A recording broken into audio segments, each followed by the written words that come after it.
Alright, welcome back to the collection videos. We're going to pick up with 1976 and move onwards. First I'd like to start out with Midway again. I mistakenly had this earlier on in my shelves as coming around 1970 when this actually is a 1976 release. So I just wanted to make that quick correction and put it at the head of this video where it belongs. Unfortunately, when you have so many discs, a lot of times it's very easy to put something back in the wrong place and not notice because you have a very small spine to read instead of a normal size one on a DVD. Continuing on, we have the lovely Columbia Sony release of Neil Simon's Murder by Death, the classic 1976 murder mystery slash detective fiction spoof, which is a wonderful, charming film that really is quite underrated and I wish more people had seen in this day and age. This Laserdisc uses the original artwork, which, if I remember correctly, is done by Charles Adams. Yeah, here's his signature right here. Absolutely gorgeously rendered and really carries across the dark humor of this film. You see each of the various detective characters, which are all based on various famous detectives of fiction. They're caricatures, but you can very easily tell who they're supposed to represent. This is just a wonderful, wonderful piece of work that every time you see it, you wish it lasted longer. Show you the rear cover. This rear actually has some really informative production notes.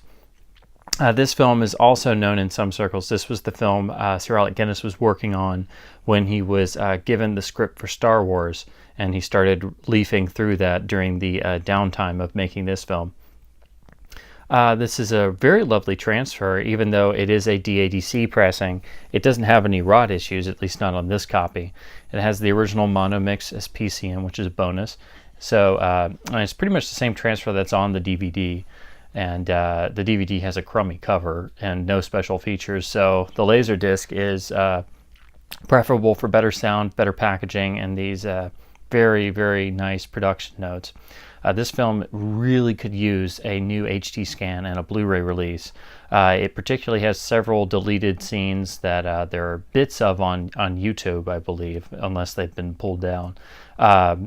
But this would be a great treat to finally come out in HD. But until then, you're going to be looking at either this Laserdisc or the DVD. But this is just a wonderful film. If you're like me and you're a fan of detective fiction and you like films with a comedic bent, especially if you're a fan of Clue, you should definitely check this film out. Or if you like any of the star actors or are a Agatha Christie fan or fan of any classic detective characters like Charlie Chan or the Nick and Earl Charles of the Thin Man series, etc. It's just a wonderful piece of work. It's delightful and whimsical in a way that you can't make a movie anymore. Next up, we have the MGM Letterbox release of A Bridge Too Far with its all-star cast. This is one of the great later World War II films. It gets a nice MGM Letterbox release. I must say I do like the way the artwork is rendered. A lot of the later releases, they kind of go for a more standardized artwork. They don't use any original poster imagery, and to look at it, you wouldn't know that it had any great cast in it. It just looks like yet another generic looking war film.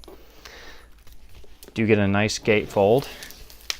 Actually, it's a very nice gatefold. Here's the MGM insert advertising other titles. This is a wonderful gatefold here. No chapter list in there, but you get the full imagery of the troops crossing the line there, rendered in a sort of army green, which is a nice touch.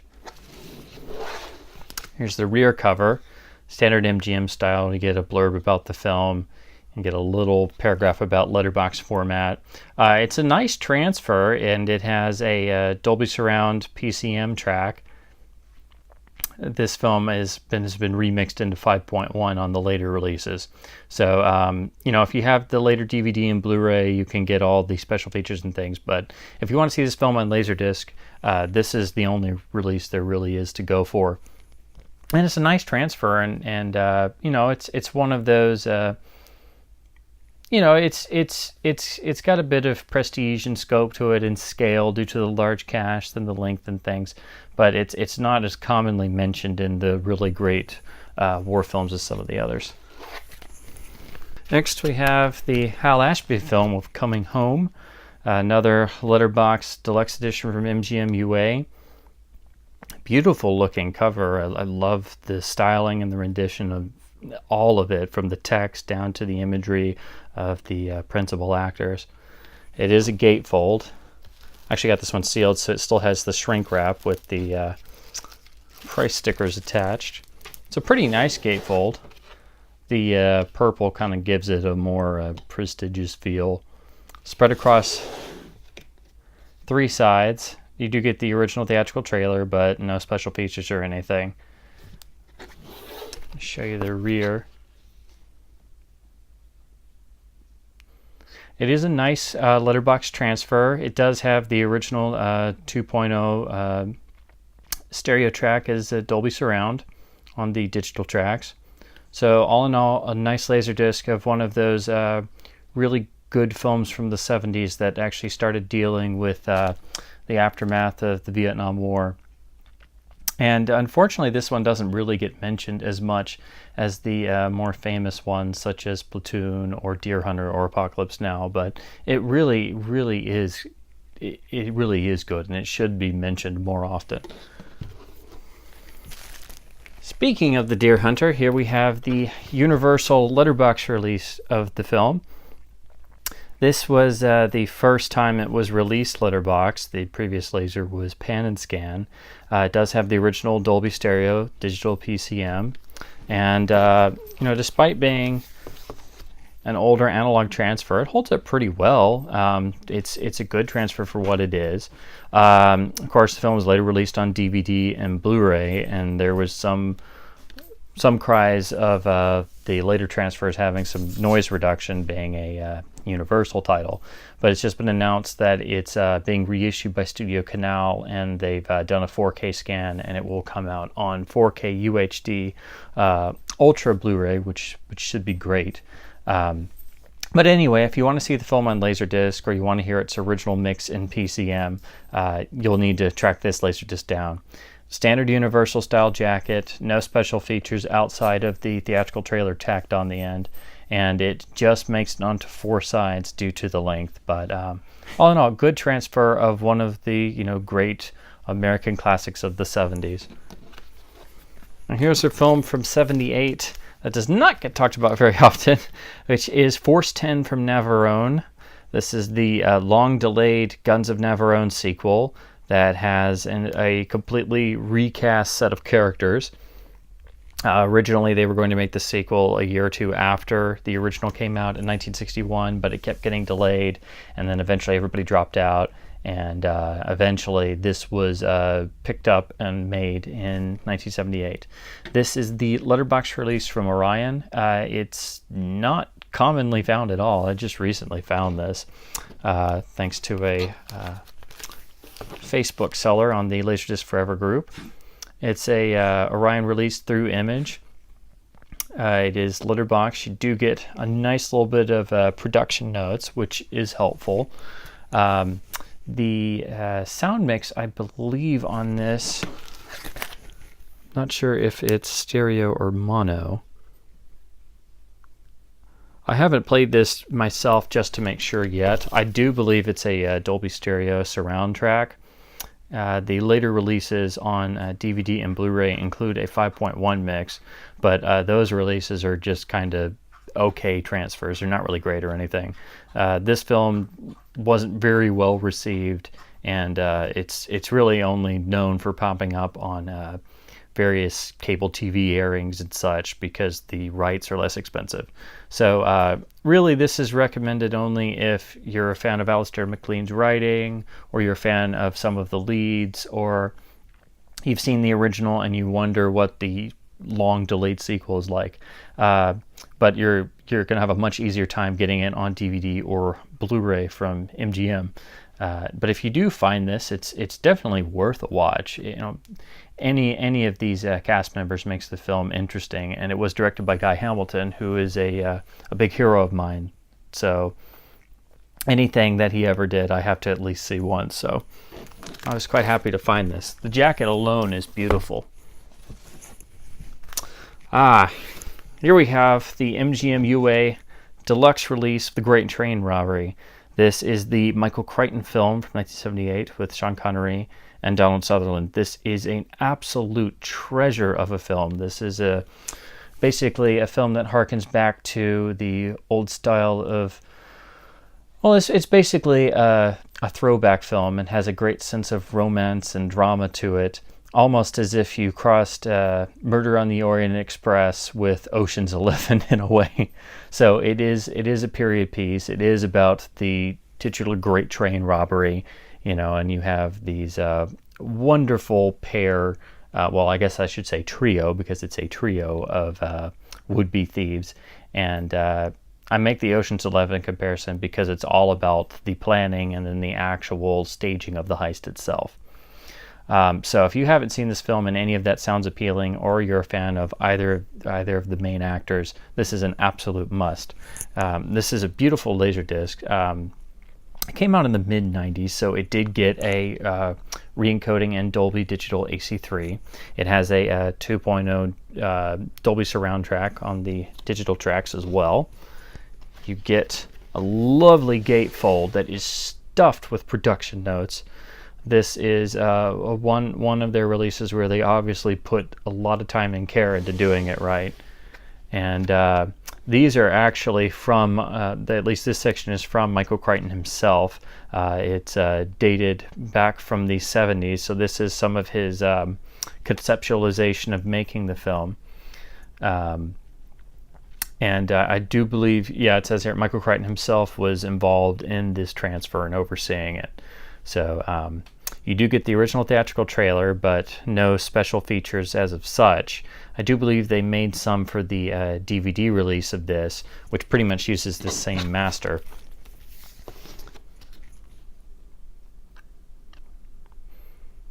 I totally forgot. You do get an audio commentary that's been ported since.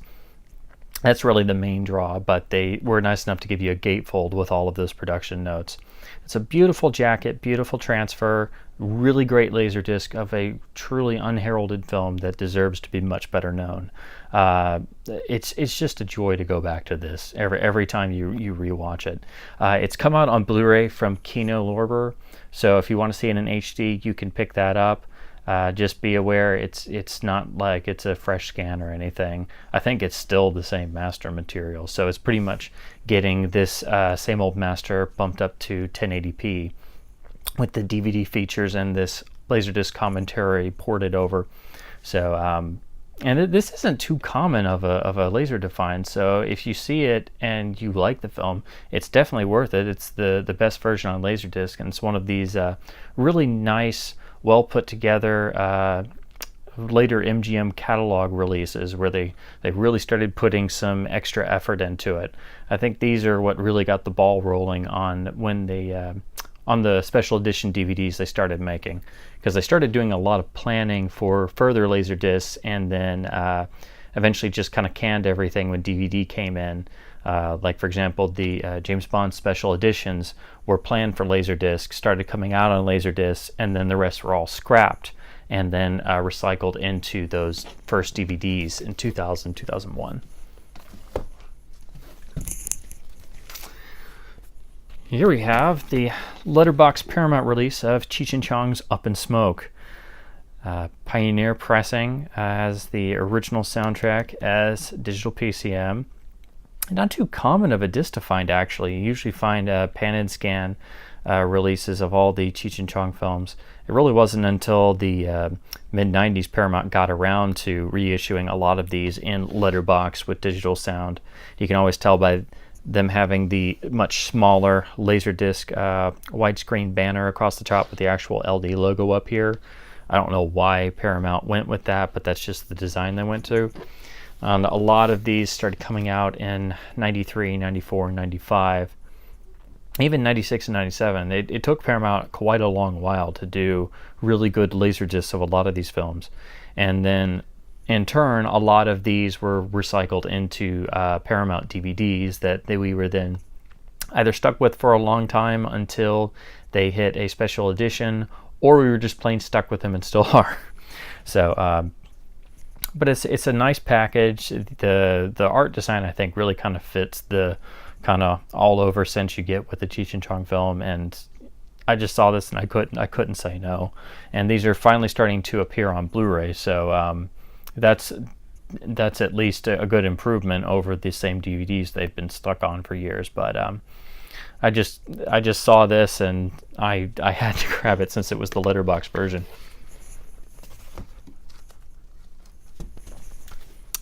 Moving on, here is the Sony Columbia Deluxe widescreen release of Midnight Express, which really isn't really talked about enough these days. You know, it really was quite different when it first came out, and it really does hold up. This is a very nice later Columbia pressing, digital sound with the original Dolby Stereo mix included. Nice letterbox transfer, but of course, being a DADC pressing, you do run into the issue of sitting there the whole movie and wondering if you're going to hit into a bit of rot. I didn't really have any issues on this particular disc, but anytime I'm watching a Columbia release, I'm always on the lookout for rot and hoping that I can make it through the entire movie without the disc just giving up the ghost and cutting out. You do get a nice amount of production details in the liner notes here. Nice use of stills on the jacket, although the blue on the front and back background just makes it kind of look a little plain. I don't know, it might have looked a lot better had they gone with black, but that's just a minor complaint. Other than that, no special features. I don't even think, this doesn't even have the theatrical trailer, so, but still, a nice release from Sony Columbia. You just gotta make sure your disc isn't rotted. Here is the MCA Universal release of the classic Steve Martin comedy The Jerk, his first major cinematic breakthrough, directed by Carl Reiner. This is the Universal release that replaces the earlier versions and the DiscoVision original. This does have a digital mono track, which is great because every single later release on the DVDs and Blu-ray use a remixed 5.1 and don't give you the option of having the original mono. It's a standard looking jacket as befitting a Universal title, but the rear cover is actually quite nice and actually give you a nice printing of an image from the film instead of just like a generic single color bland background. Spread across two sides. It's not a very long film, and it doesn't include any special features or the theatrical trailer or anything. I haven't got to spin this up yet, but I do know it is a 1.33 opened up transfer. The letterbox versions on DVD and Blu-ray run 185 or 178. So when I spin this up, I'll have to check and see if it's actually open matted or just opened up a bit or something. But according to the LDDB listing, this is actually a slightly alternate cut that is said to have some of the extra little bits that were put back in for the television airing. So I haven't confirmed that yet, but I'm very happy to have been wanting to find this so I could check that out, because there's a number of scenes that were cut from the theatrical release that were supposedly aired in various television versions that had to take out various scenes due to language and content, etc., that were deemed too risque for broadcast. But anyway, this is one of Steve Martin's great classic films that, if you haven't seen it, you definitely should at least watch it once. And the humor may not be for everyone, but this is just a wonderful piece of work. And the Laserdisc is great because it at least lets you hear the original mono mix as opposed to the 5.1 remix. And the Blu-ray's been re-released, so it's very cheap, but the transfer is not very good. It has some noise reduction, and again, you're stuck with that 5.1 remix. We have the Sony Columbia release of Kramer vs. Kramer, using the basically using the Columbia Classics jacket, but it's been changed to award winner. It's kind of different seeing one of these style covers with a light colored background instead of black. I don't know why they would switch and make things look different, but it looks fine enough, and it uses the the main photo that formed a lot of the original artwork, so I can't fault it for that. And then, of course, it has the AMPAS Oscar logo. Nice rear cover. You get your chapter listing, and otherwise the text is spaced out like a normal Sony jacket. Of course, again, DADC pressing. You have to worry about running into rot. This one I didn't run into any, but again, like I said, anytime I have to deal with a Columbia disc, I'm always looking for either, if it was pressed somewhere else, if it happens to be a Pioneer pressing, I try to find that version if it's not, or it's always a last resort for me, because I hate getting into a movie and then getting towards the end and then running into rot or disc rot that's so bad that I can't finish it. So, but anyway, it's a nice transfer. It has the original Dolby Stereo track on the digital tracks. So, all in all, it's a nice release using the more prestigious looking Columbia artwork. Moving on to 1980. Here we have the standard MCA Universal release of the Blues Brothers, which was later superseded by the letterbox signature version. This release is pretty nice, though. It's a 133 transfer. It seems a bit opened up. Of course, this film was shot flat, and the later versions, including the DVDs and Blu-rays, are at 178. So I haven't done exact comparisons, so I won't call this an open matte release, but it does kind of seem that way. You get the original Dolby Stereo 2.0 as digital PCM, which is great. The later releases pretty much sticky with the 5.1. I think some have the original mix, but it's only encoded as Blossy. Let me show you the rear cover here. It's a pretty standard looking MCA Universal rear, although it is a bit better used. I love the original critical blurbs that are written in sort of a font fitting the film. And it's actually a pretty nice transfer. Of course, the way I first saw this was on broadcast, so I'm used to seeing it 133. Like I said, I haven't done a comparison, but this is supposed to kind of be an open matted transfer.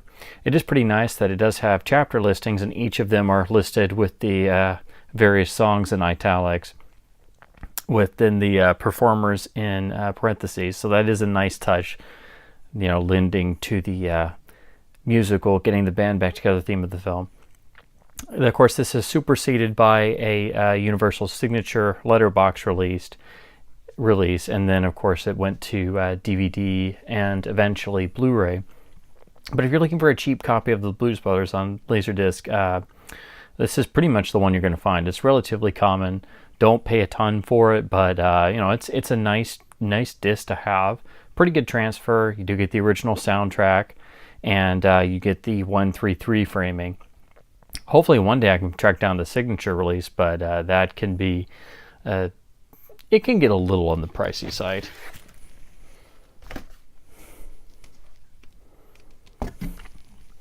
Here we have the letterbox reissue from Orion of Brian De Palma's film Dressed to Kill.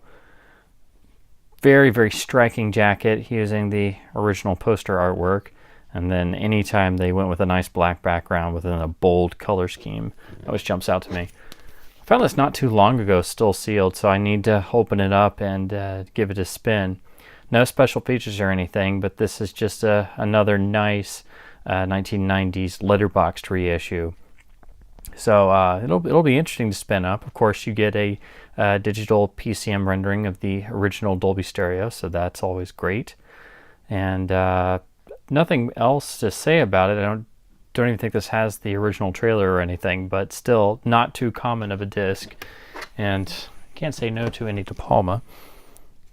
Here is one of my definite favorites, a cult classic, and one of the handful of Laserdiscs that I insist people check out at least once. This is the letterboxed Universal release of Flash Gordon. And what's important about this disc is not only does it have a great letterbox transfer, this was the first letterbox release really to speak of, but it also has the film's original Dolby Stereo mix. Now, I can't say this is a reference transfer because the picture quality is a bit noisy. So it's really going to depend if you have a really good player or not. It can be used as kind of a test disc to test the performance video-wise of your player. On some players, it can be very noisy. I know the first time I watched this was on my old Pioneer, and it was extremely noisy, and I couldn't see why people said, "Oh, this disc is very good." And then I read up some more, and then when I played it again on my Panasonic, I was just floored with how good it looked. And that transfer was later used on the first Image DVD, and it has fantastic color, and in my opinion, it's the one truly good release of the film out there, because the various HD versions play around with the color, and the currently available Universal Master for the last DVD and the Blu-ray is just a DNR'd flat looking mess. It just looks plain bad, and this film should not look like that. And unfortunately, archival 35mm screenings are extremely rare, as apparently there are very few prints left around that aren't faded. But what's really important about this disc, and what's exclusive to this disc, is the film's original Dolby Stereo 2.0 mix. It's digitally encoded here, and this thing packs a wallop. It is just mixed to bring a smile on your face, especially when the Queen music kicks in. It's a fantastic sounding Dolby Stereo track, one of my favorites, and every single version of this film besides this Laserdisc release sounds terrible. This was preceded by a pan and scan disc with digital audio. I haven't played that myself yet. It's actually pretty rare. Let me show you the rear. You do get a wonderful looking rear cover, even though it's just kind of the generic background. You do get your chapter stops listed. The film's spread across two sides, but the stills and everything just really leaps out at you. But anyway, I haven't been able to compare to the earlier disc yet. It probably contains the same audio track, but the successive 5.1 remixes are terrible. They're just flat, unengaging, dull, and they don't have an iota of the punch and impact that this track has. So if you want to experience this film, or you want to experience it at its fullest potential, you simply need this disc for the audio alone. The Image DVD will give you a better image because it's a component digital DVD, but I've read that the audio track on there is actually inferior, even though it is still 2.0. I've got to track that down one of these days, but that DVD could be kind of tricky to find. And of course, you know, the later Universal disc, yeah, it's okay, but you know, it's merely okay. It's not very good. And like I said, it's DNR'd all over the place. A lot of the grain's been taken out, and it looks very dull and flat and unengaging. And to see this film properly, I've always wanted to see it on the big screen, but it was photographed with care to really show off the costumes and the vivid sets. But this is just one of those Laserdiscs that if you're at all interested in this film, you've got to track this one down, if only for the audio track alone. And like I said before, it can be used to really test the video performance of your player. And a lot of this information is on the on the LDDB page for this particular disc, if you want to look that up. If anyone's ever compared the letterbox and pan and scan editions, give me a shout. I have no idea if it's going to compare very well or not. Let me take this out of the sleeve here. This was a recent pickup that I couldn't pass up. This is the MGM-UA Deluxe Letterbox release of Michael Cimino's notorious film of Heaven's Gate. This replaces an earlier Letterbox release that was only Dolby Surround encoded, and then I believe there was a pan and scan release before that. This is a later 90s release, not very common at all, and when I saw this pop up, I had to give it a shot. It's elements implanted by the DVD, which was made from this master, and then the Cimino's director's cut, which came out on Criterion, which adds back in some scenes. But unfortunately, it played around with a lot of the color timing. A lot of this film was color timed to almost have an old-timey feel to it. A lot of shots were timed to be specifically a bit dirty or a bit desaturated to kind of play around with the nostalgia for the past most people have when they think of past versus present, and a lot of that's been removed in the director's cut. And that's not to say that that wasn't his prerogative to do, but anytime changes are made to films that detract from the original experience, I really have a lot of qualms about that stuff. So I wanted to go back and look at the original video version of the full-length film and kind of compare and contrast a bit. So and this also has a Dolby Surround encoder track and a Dolby AC3 track. So I figured it'd be nice to go back to this instead of the DVD, which, if I'm remembering correctly, the entire film's crammed onto like one DVD, which is never a good thing. I can't remember if it's a flipper disc that has it split onto two. I would think it was split onto two, but I remember that disc as being pretty noisy and not too pleasant to look at. You do get a nice gatefold. It's pretty simple, but it does give you some scope and scale of this film being an epic. Spread across 4 sides, you do get the original theatrical trailer at the end. And like I said, it's a relatively late release. It's not at all a commonly found title. Let me see if I can see when the year was on this. Yep, 1997. So this is a pretty late release. You do get a nice cover. I like the art and jacket design, and it certainly gives the film more grandeur than the DVD does. You do get a tiny bit of trivia factoids, but pretty much the real draw here is the remaster transfer and the AC3 encoding.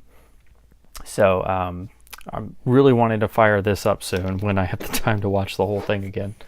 But otherwise, the Criterion Director's Cut is a fantastic release and definitely recommended. All right, here we have the Paramount letterboxed reissue of Ordinary People. Yet another one of these films where they were pan and scan or analog only on these old discs for a long time, and then eventually they were ported to new releases with new transfers. And of course, a lot of these composed their DVD editions. So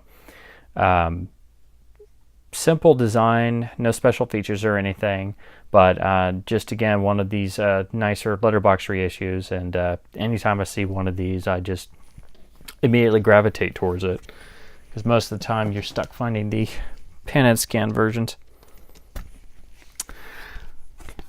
Here is the release of Jackie Chan in The Young Master, a deluxe letterbox edition. I have not actually seen this film before, but I've been meaning to go back and see all of Chan's various films.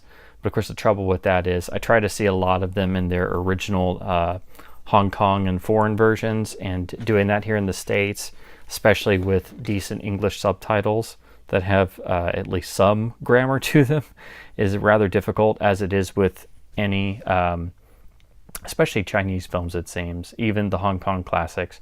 But this is a pretty nice looking release. I think, yeah, it comes from Tai Sing, and it was popped up in a group posting, and I just decided, well, I've been meaning to see this for ages. So you do get the original Cantonese audio on the digital track, and then the analog tracks have the Mandarin mix. You do get English subtitles, and it's a pretty nice looking release. I popped it in just to get an example of what the video quality looks like, and it's pretty good. So I got to spin this up pretty soon. All right, here is the Orion letterbox release of Blowout. Beautiful cover. I've always loved this image.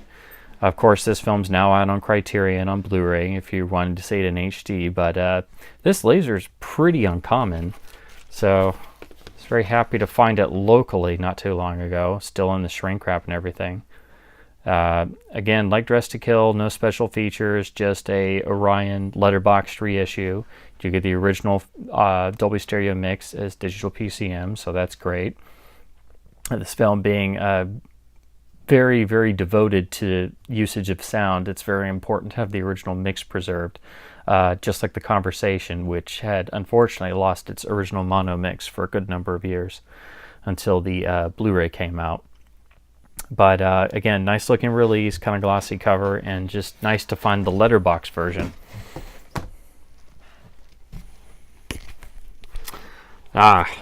Here's a really good one. This is the letterboxed special widescreen release of Larry Kasdan's Body Heat. Now this is an interesting film. A lot of people know it's pretty much a quasi remake of Double Indemnity. But I use that very, very lightly because it's really more of a love letter to the classical film noir form. A beautiful cover artwork. This is easily, by far and large, the best looking cover the film's had. And it's a later Warner's release. You can tell by having the very thin red banner with the widescreen logo across the top. The rear is beautiful. You get a lovely bit of liner notes from Lawrence Kasdan when this disc was put out in '96, and it goes into a little bit how this is from a brand new director supervised color corrected transfer that Kasdan says here is the best it's looked since the original since the original prints came right off the negative. You do get your chapter listings here. You get the original theatrical trailer at the end. No special features or anything. But you do get the film's original mono mix, which has been lost. All the new versions dumped it in favor of a 5.1, which, you know, it's an okay mix, but this was a mono movie. It should have stayed mono. And if you want to hear the original mix as well as you possibly can, you'll have to track this one down. There's an earlier release that was 133 opened up a bit. I don't have that one to compare. But this disc is not common at all. I don't think they made too many of them. And it was ported for the first DVD, which I believe was a flipper disc that also had a 133 transfer on the other side.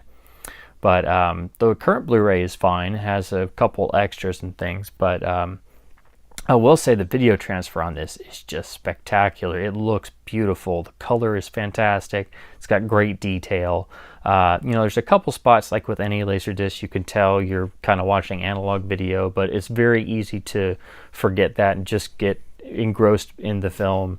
And push comes to shove, you would say you were watching a DVD, or if somebody walked in, they would think it was a DVD and not a Laserdisc. So I definitely can see that this was a brand new director supervised transfer. And like I said, they just recycled it for the first DVD. So if you want the best version of the film on Laserdisc and you want the best version of the original mono mix, definitely pick this up if you can find one.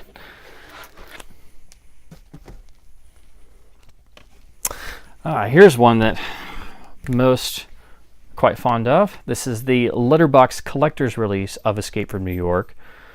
The John Carpenter classic, one of the best usages of original poster artwork on a Laserdisc. This original key art from the one sheet. I mean, it's definitely frameable. This is, I'm sure, one of the reasons why, along with being, one of Carpenter's most famous films and having a huge fan base, why this Laserdisc, even though it's not too rare, it typically goes for, pretty decent dollar amounts online and in stores. Same thing with the letterbox Big Trouble in Little China and the Carpenter's remake of The Thing, among others. But, beautiful jacket. You do get a nice gatefold. Show what it looks like here. Lovely stills. You do get a good amount of production notes here. You do get the Laserdisc credits for the production of Laserdisc. I always love it when they include this stuff. Because any mention of the work they did on Laserdisc is usually, it comes very few and far between.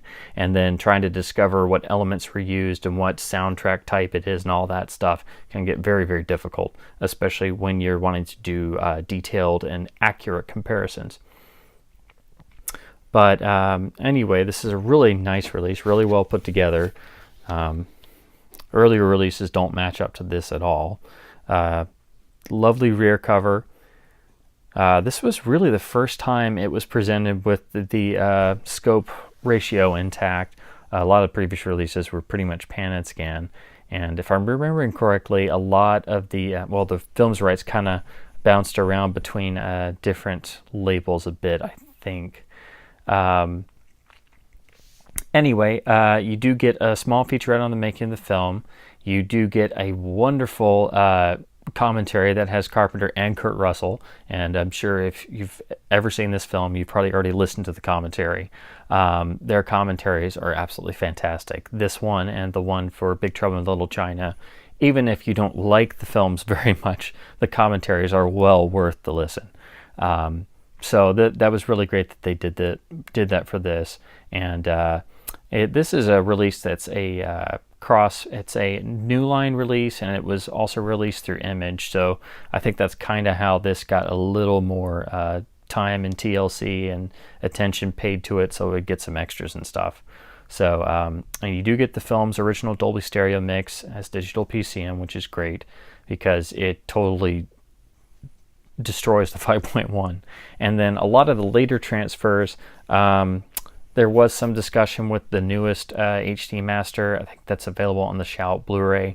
There's some questioning online about the color timing, and then some editions don't have the original mono mix, and some editions don't have all the extras.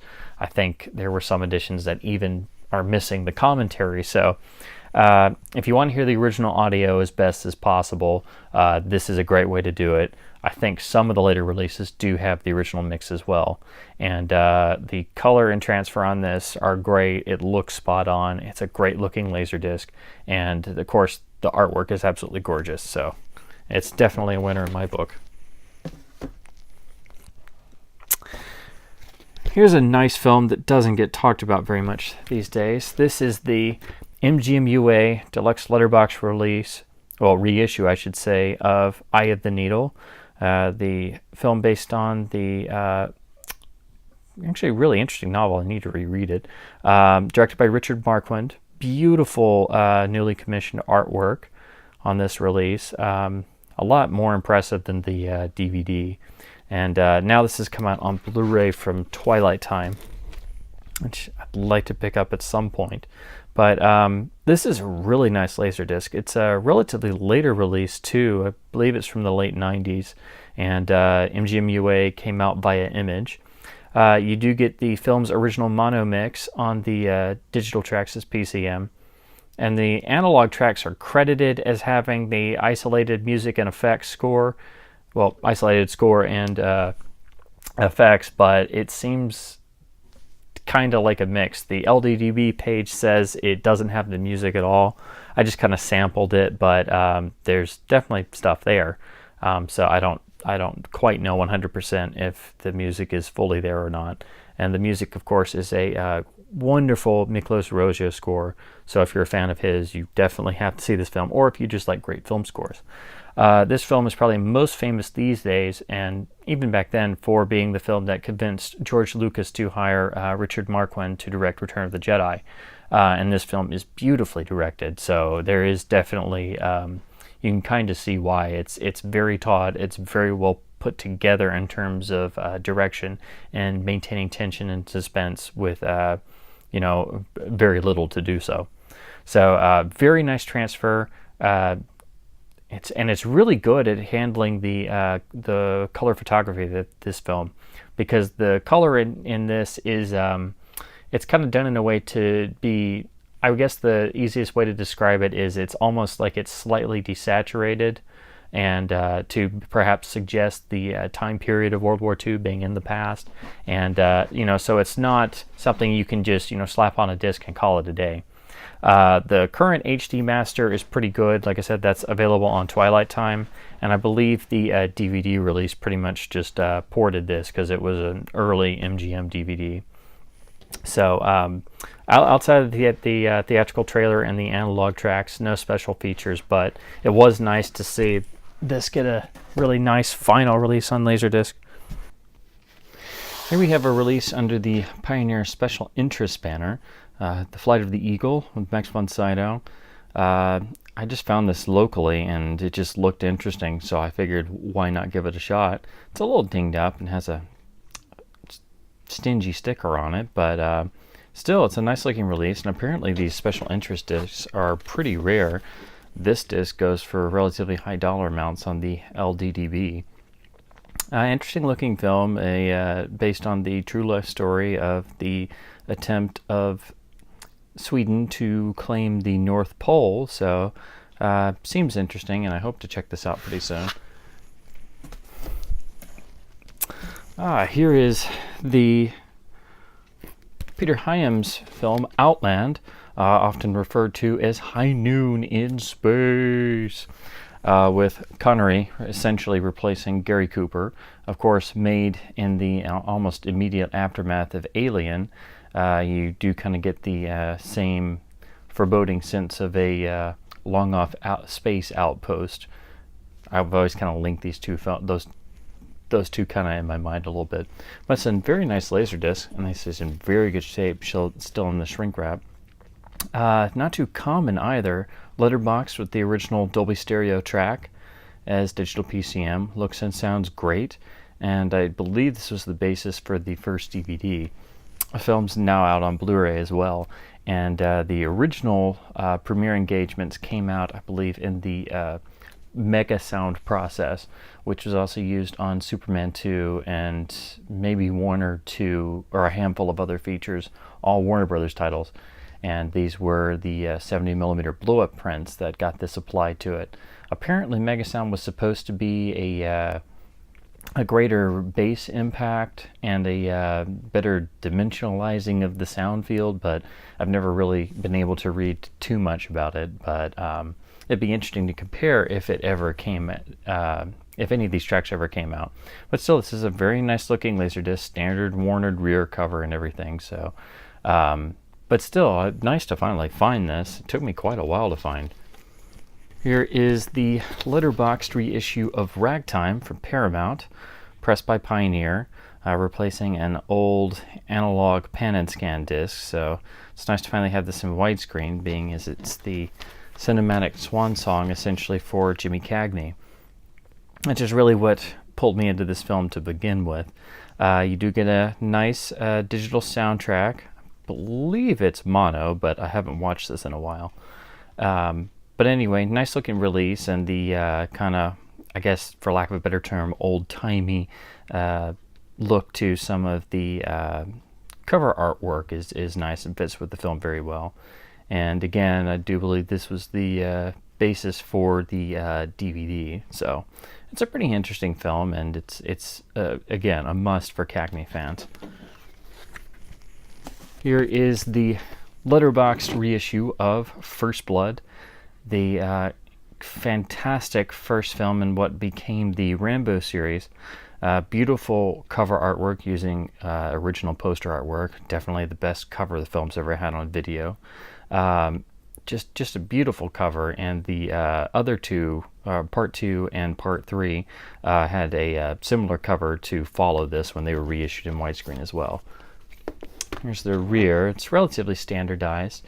It's a nice letterbox transfer with the original Dolby Stereo tracks, digital PCM. This is really the first truly decent release the film got on any of video format, with the original soundtrack and being letterbox instead of pan and scanned. And I really enjoy this film. I was quite shocked to see it as a kid, because I grew up thinking Rambo was like part 2 and part 3, and just a mindless rampaging automaton, just like all the video game knockoffs that I wound up playing in the 80s, all the games from the late 80s, early 90s that kind of took influence from the Rambo films. But seeing this, it's a really interesting piece of work based on the original novel, which was, of course, drastically different in a lot of ways. And this is the film I really feel where Stallone proves that he does have good acting chops, and it really has a great amount of substance in it, and I was really bowled over at how good this was. And I wish it was better known for the serious dramatic qualities of the story, and because that's what I feel got lost in part 2 and part 3 immensely, and which is why I usually don't even bother ever rewatching those. And that's not to say those are necessarily bad. They just don't have the substance that's in this first film.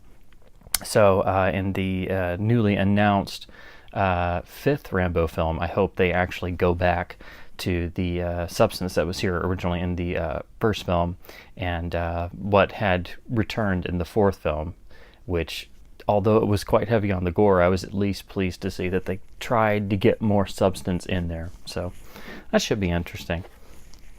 And these Rambo discs are actually quite hard to find. I've never been able to find 2 and 3, at least not yet.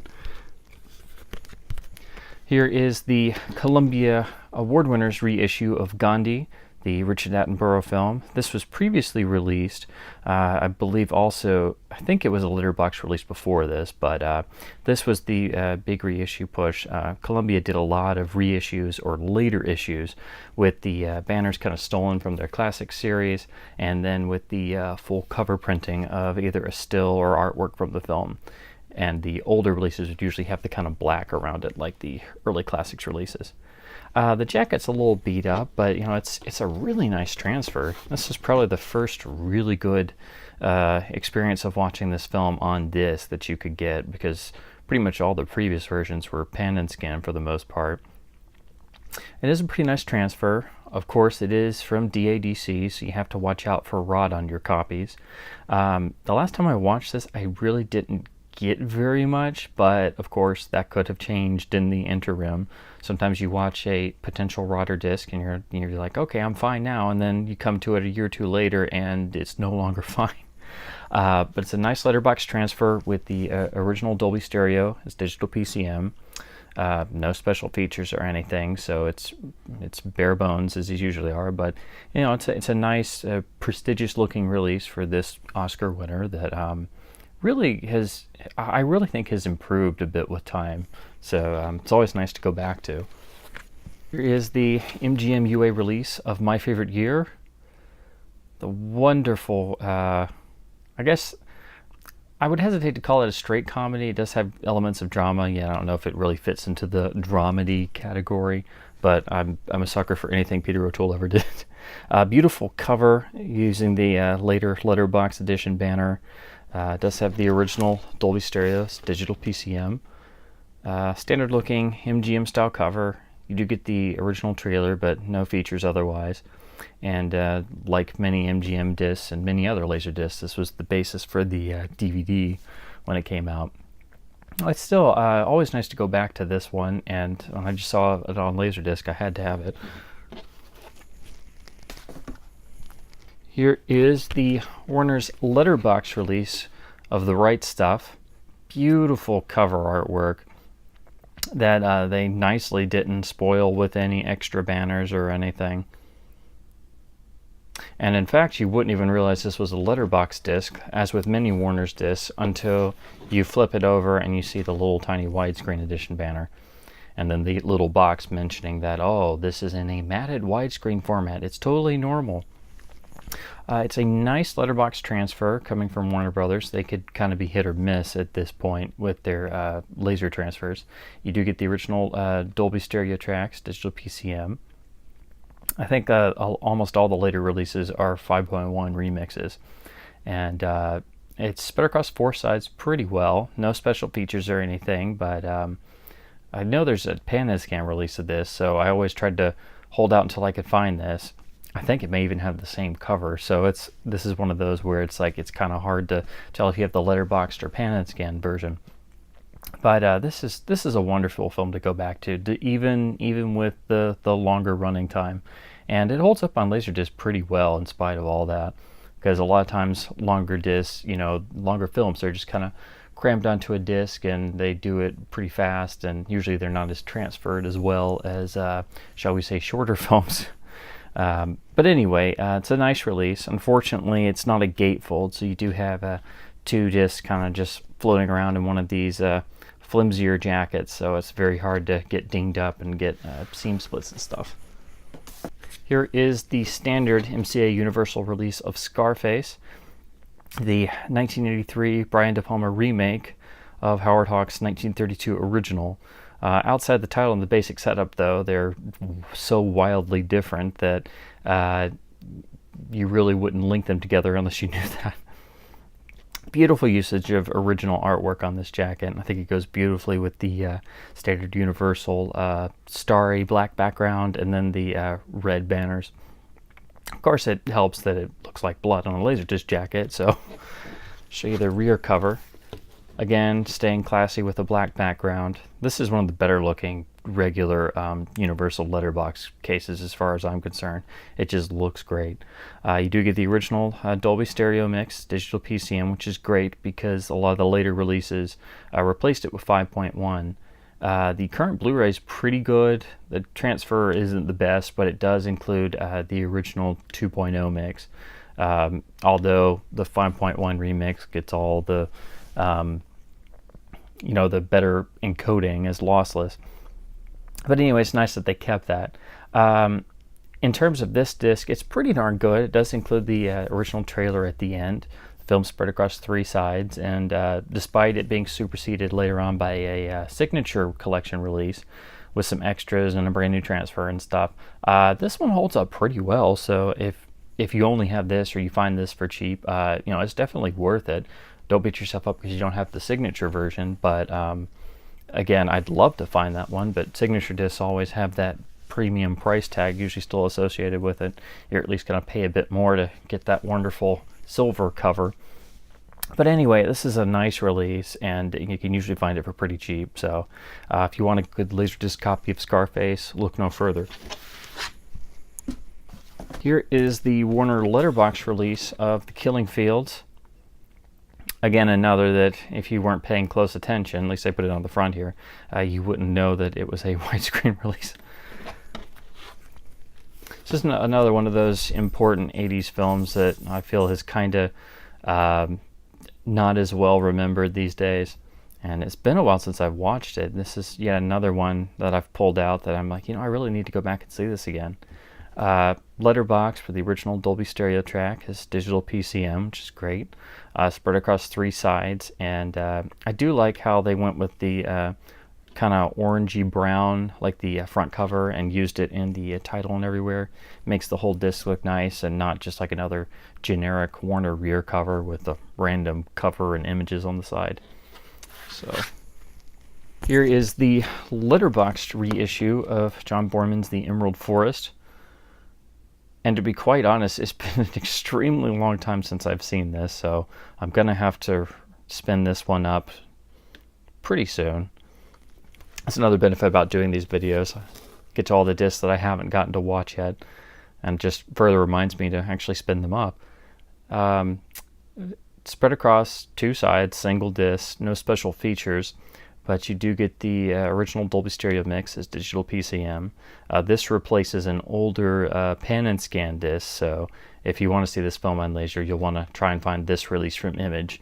The pan and scan version is much more common. But yeah, like I said, I haven't spun this up yet, but the artwork looks pretty nice. It's pretty straightforward, but here is the Orion letterboxed reissue of Falcon and the Snowman. Yet another film I haven't seen in a very long time. I grabbed this one not too long ago. It was, like I said before, anytime I find a letterboxed reissue this one was still sealed, I have to give it a shot. Especially as this one also contains the original Dolby Stereo mix and PCM. Spread across 3 sides, no special features, but again, just a nice letterbox issue of the film. And one of the this is another one where it's like these were some of the first really decent releases they got, so I have to spin this one up too. As we go further and further along, there's more and more films that came out, so a lot of these there's going to be a lot of these that I haven't actually gotten to watch yet. This is the release of John Woo's Heroes Shed No Tears. A nice looking letterboxed edition from Tai Sing. Yet another one of the Hong Kong films that actually got a US Laserdisc release that was in relatively good condition, containing the original soundtracks and subtitles, that actually treated the film with some respect. Of course, this came out. This is from before his famous run started with A Better Tomorrow, and went on to A Better Tomorrow 2, Bullet in the Head, and culminating in The Killer, and going all the way up to Hard Boiled. So if you're a fan of classic John Woo before he came over to the States. This is an interesting earlier film, has a great amount of production notes here. And it's spread across 3 sides, and it includes a couple of other trailers for John Woo films, which is great because this came out in the really mid-90s, so it even credits Tysing.com, but this is still early on in the internet days, so this is before it was very easy to see various trailers, especially of foreign films. The digital track gives you the Cantonese audio, and the analog also gives you the Cantonese audio. Okay, so they're both Cantonese. But anyway, it's nice to have it digitally encoded. So not too common of release either, so I was happy to pick this one up. I really feel that his entire early output is really underrated, and his action classics are also supremely underrated. Here is the Pioneer Special Edition release of Jagged Edge, directed by Richard Marquand. Beautiful usage of the original artwork with the, as always, lovely Pioneer banner, just looking gorgeous. No real special features or anything, but again, I wanted to dig into more of Marquand's other films because, I always hate it when I only know a person from one film, and of course, growing up and seeing Return of the Jedi, more than 10,000 times and knowing it back to front in every way, I thought it was very interesting to starting to see some of his other films. So, and this one's quite interesting, and I kind of really enjoy it just like I enjoyed Eye of the Needle. So it's a nice Laserdisc pressing, and I'm pretty sure it came out on DVD, and I don't know if it's made the transition to Blu-ray yet or not, but it's an interesting film, and it's one of these Pioneer special editions that pops up in the used bins usually for pretty cheap. So again, I can't say no to a Pioneer special edition.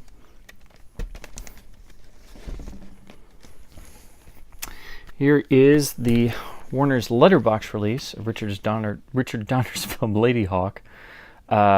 Just gorgeous artwork replicating the original one sheet. A little bit of damage and ring wear that comes from putting all your discs into a non-gatefold jacket, and this is pretty much how all your Warner Brothers discs are going to be. So I've just kind of gotten used to it.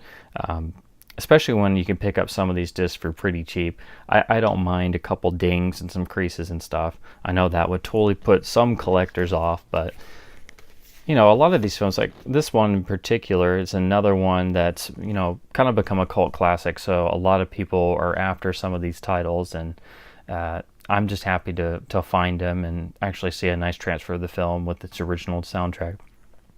Again, they went with a nice color, I think, here using the burgundy. It kind of just fits the romance of the film. It has the original Dolby Stereo mix, this digital PCM, which is great, and it's a really nice letterbox transfer despite being an older disc. And of course, now Warner Archive came out with their beautiful Blu-ray, so that totally supplants this. But if you want a really nice Laserdisc copy of this, this is going to be the release you're going to go for. And I've found even with these beautiful new discs, sometimes there are cases where the Laserdisc audio is mixed a little bit differently. I don't know if it's a matter of going from a print master to whatever source is in the studio vault when they go to master titles, way on down the line many years later. But I haven't done a direct A&B comparison. The Blu-ray is great, but this Laserdisc is also no slouch. It's wonderful. And you do get one side encoded as CAV, which is always a nice bonus. Warner didn't do that all the time, and of course, whenever they do, they're going to tell you, oh, we put one side in CAV full feature format. But anyway, it's a really nice Laserdisc. And again, anytime they use the original poster artwork is always a bonus. Here is the MGM letterbox release of Runaway Train. It's a pretty nice disc that replaces an older, analog-only pan and scan disc, so that's always a plus. I think this film finally came out on Blu-ray from one of the archival labels. I can't remember if that's off the top of my head. I want to say it's out on Kino Lorber, but I might be wrong. It may be Twilight Time. But anyway, it's a nice, very straightforward letterbox transfer. You get the original Dolby Stereo soundtrack. It's PCM. And this nice looking MGM release. It's a slightly better looking cover than most of their regular disc covers.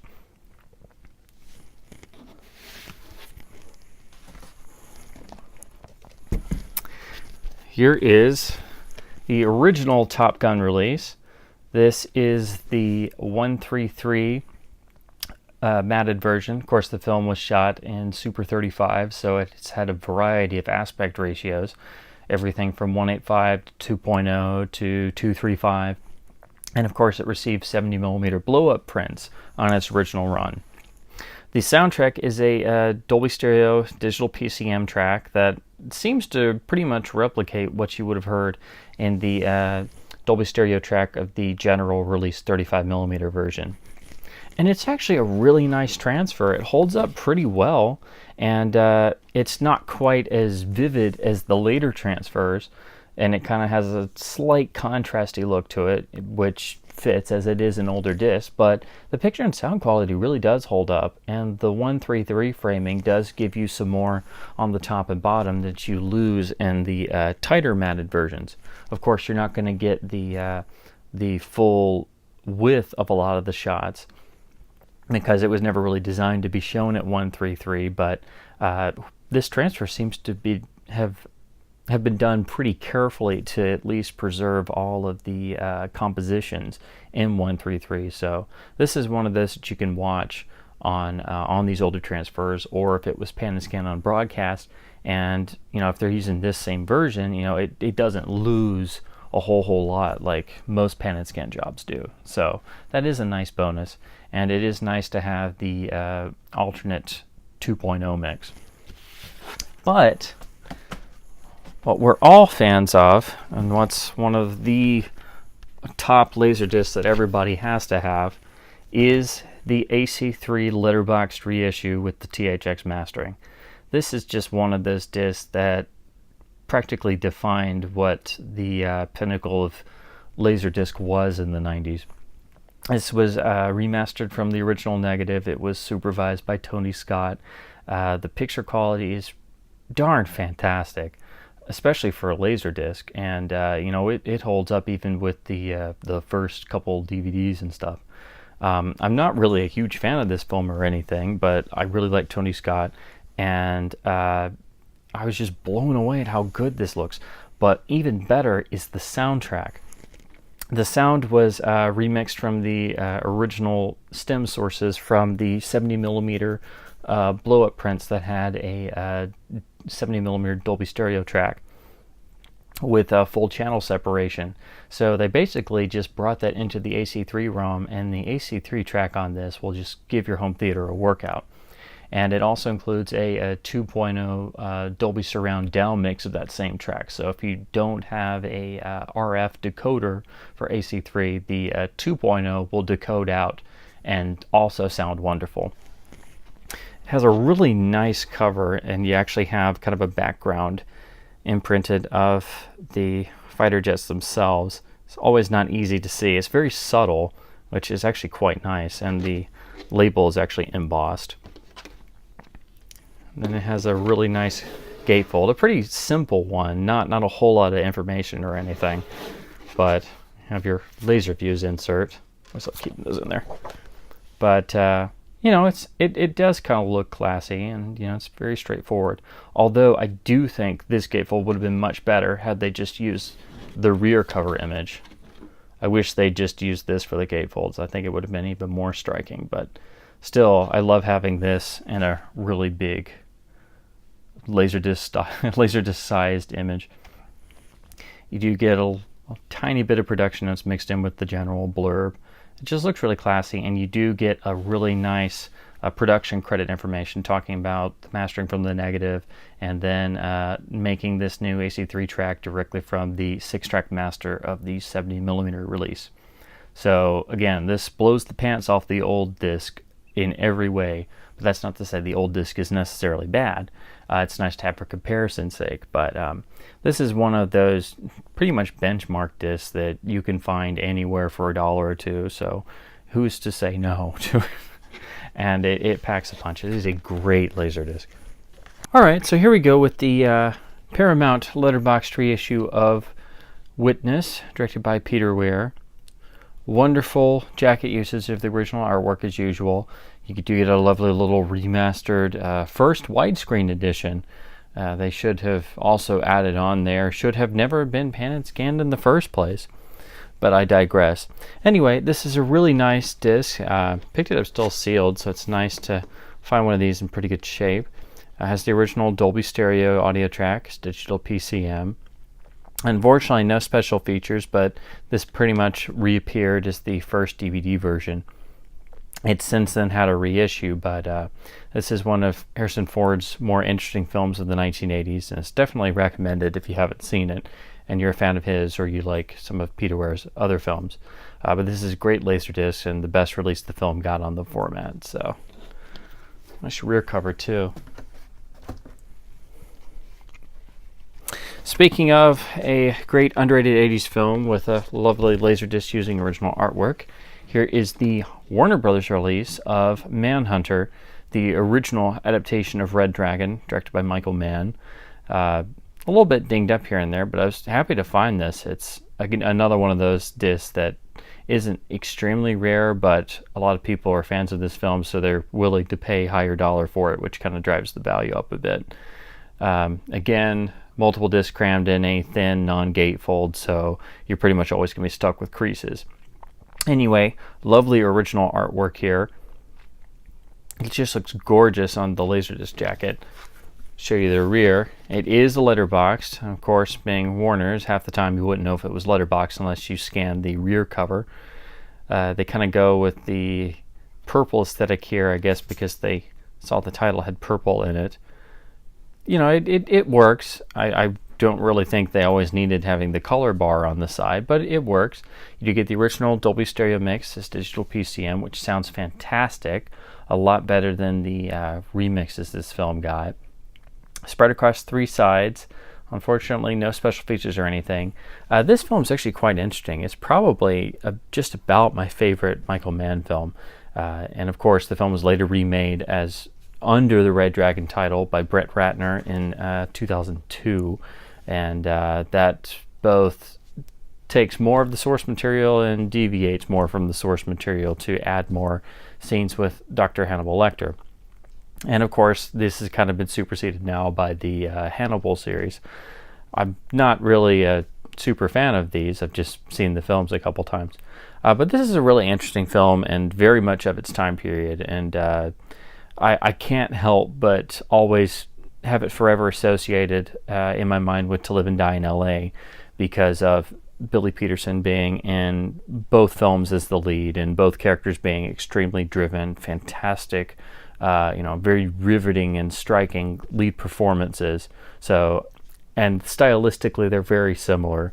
Of course, Michael Mann created Miami Vice on television, and actually, if I remember correctly, I know he accused Friedkin of borrowing ideas for To Live and Die in L.A., and I think it actually went to court, if I remember correctly. I think there was a lawsuit, but eventually got thrown out. And as well it should, because To Live and Die in L.A. is so far superior to anything Mann has ever done, in my opinion, but, that's just me. And that's not saying anything against Mann's films and stuff, but To Live and Die in L.A. is such a complete piece of work. And while this film is extraordinarily interesting and has fantastic performances, great style, it still is, the sum of its parts really eclipses the whole, I think. It's a very good film. It's much better than the Red Dragon remake, and that itself is not bad. It has some interesting things in that particular version, but this film is really great. And had it not been for the Jonathan Demme doing The Silence of the Lambs, this would be by far and large the best of the theatrical films based on any Thomas Harris novel with Hannibal Lecter as a character. It certainly blows the pants off the remake. But if you want to see this on Laserdisc, this is what you're going to have to track down pretty much. There's a multitude of various different cuts, and Michael Mann later made a director's cut. There's an extended version. There's at least 3 major versions, and I think there's also a 4th that floats around. So if you're wanting to see the theatrical cut in really good quality, this is a great place to start, and it has a lossless rendering of the original sound mix. And you really don't lose a whole lot by sticking with the theatrical cut. In a lot of ways, I actually kind of prefer it to the alternate cuts. And this has now come out on Blu-ray. I think here in the States, Shout Factory has done a big reissue that replaces the bare bones MGM Blu-ray. And those are pretty good. They have nice new transfers and stuff. But I guess if you want to go for a more vintage feel, or if you just really want to see this film on Laserdisc, this is what you're going to have to go for. But be prepared. You're going to probably have to pay a little bit more than what you would for a normal disc. I guess we're continuing with the theme of underrated 80s films. This is the Warner Letterbox release of The Mission, which is a very, very striking and interesting film. It's probably one of the most interesting misfires I've ever seen. It's a historical film based on it's from a screenplay by Robert Bolt, who of course wrote Lawrence of Arabia and Dr. Zhivago. So that in and of itself should make it a winner. Ennio Morricone did the score, and Roland Joff directed it, so it definitely has the quality and prestige to it. You have Jeremy Irons and Robert De Niro basically playing mission. Well, one is a missionary, and one starts out essentially as a thief in South America, way far off in the past, during the time where Christianity was trying to be further outreaching in the shall we say the untamed forests of the rest of the world. That's a very simple setup. I'm not trying to go into plot summary or anything, but very few people have heard of this film. And it even did win the Palme d'Or at the Cannes Film Festival. But actually sitting down and watching it, it feels a bit long. The photography is gorgeous, the score is gorgeous, the performances are great, but it really doesn't add up to, at the end of it, it's just... it kind of feels lacking somewhere, which is a shame because otherwise, the story concept is interesting. The performances are great. It's like all the materials were there. It needed some more formulation somewhere. This is a really nice transfer for the age. It's letterboxed. You do get one side in CAV. Yeah, side 3 is in CAV. And you get the original Dolby Stereo mix as a digital PCM.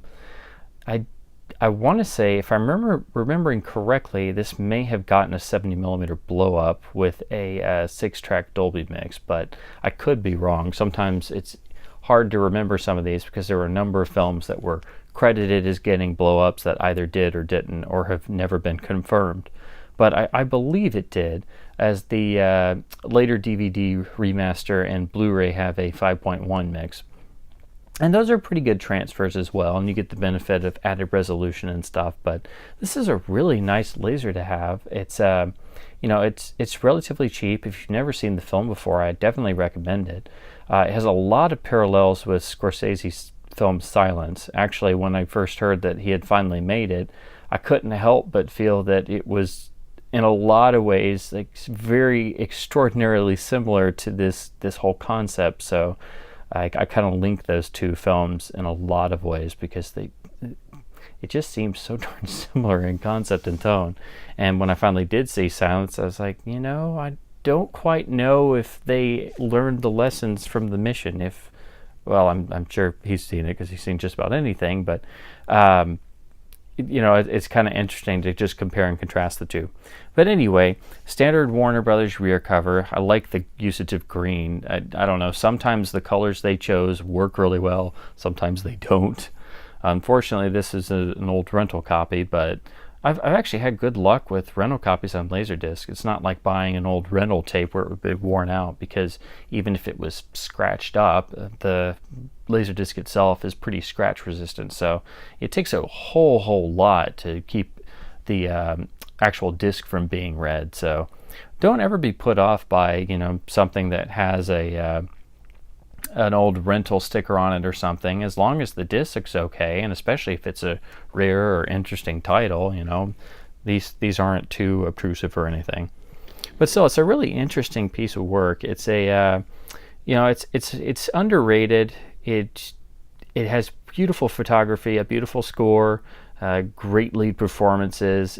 I just wish it kind of amounted to more when you actually finished it. So I really should give it another rewatch. It's been a long while. And it's also available on DVD and Blu-ray. And I think there's a foreign Blu-ray release that came out that has a stronger technical transfer now, if I'm remembering correctly. So there's also that if you're in another country and you're interested in seeing it. Next we have another one of these Paramount Directors Series releases. This is the letterbox release of Fatal Attraction, with the special introduction from Adrian Lyne, and you get his scrawl printed on here. I always thought that was a nice touch. Unfortunately, though, I've seen a number of these discs. Of course, actually didn't make very many of them, but I've actually seen some in record and media shops of various types, actually in the bins as listed as an autographed copy, which then gets the disc labeled as being a lot more expensive when it's really not. It looks nice, but it's just printed on there. I do like that with these you at least got the at least some element of the original key art here in the center, and it has the same gold, bronze, and white design as the Star Trek 4 and Paper Moon covers. And other than these three, I don't think they ever did too many more of these, at least not that I've seen. There may be some more, and feel free to chime in if you've found some more or have a couple more, but it seemed like they got this thing started and then didn't really do too much with it, because these are basically, you know, regular letterbox discs, and you get a little blurb from the director, and then they have like a little introductory and sometimes closing segments, sometimes with a little bit of behind the scenes footage thrown in here and there. But other than that, it at least on Star Trek 4, it throws off the side change, which is kind of silly. A lot of the stuff I think you should just put at the end. But in this, it seems fine, and this is a common, nice transfer. You get the original Dolby Stereo mix, digital PCM. It's a nice Paramount letterbox transfer. And of course, this coming a bit later, it would look better than if this transfer had come out, say, in the late 80s. So here is the Orion letterbox release of No Way Out. And I'll be honest, I think I've seen part of this before, but I don't know if I've ever seen the whole thing. And I do believe this is now out finally on Blu-ray, I think from Kino. I think that finally came out a couple months ago. But again, whenever I see a letterboxed reissue disc that's not relatively common, and you know, it's at least got some cast or crew that I'm either interested or a fan of, I can't say no when Laserdiscs are this cheap. It's a Orion video label release distributed by Image, has the Dolby Stereo's digital PCM, and it looks pretty straightforward. I think there was an earlier pan and scan disc of this, and I think this just kind of spruced up the jacket and gave it a letterbox credit, but I've got to spin this up and check the transfer out.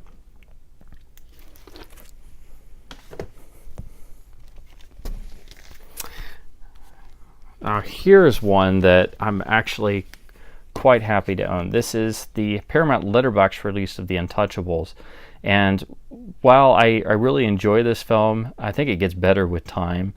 You know, it has its ups and downs, but this is a really nice Laserdisc, and this is a film that has a pretty crummy DVD and a crummy Blu-ray. And I know people have seen 35mm prints of this recently. I've even seen some image captures, and I've seen some prints sold on eBay, and it looks nothing like the DVDs and Blu-rays. Those things look mushy and noise reduced, and they don't have the original audio track. They have a 5.1 remix, which that sounds okay, but I have to say, in terms of picture, color, presentation, and even sound, I've always preferred this disc. I got this is one of the first discs I ever got, and every time I go back to it and I've looked at the DVDs again, I always wind up going back to this.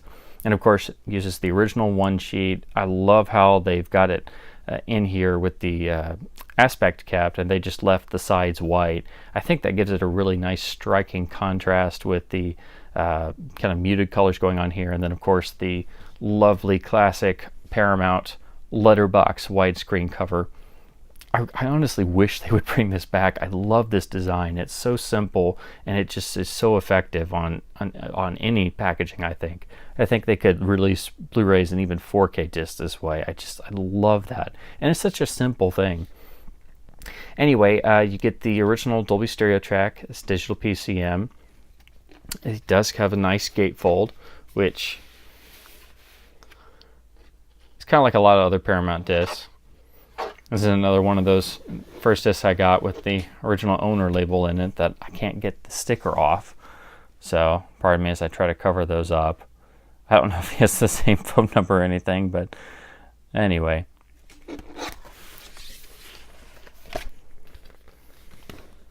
And this is a pretty common title. You can pick this up for very little.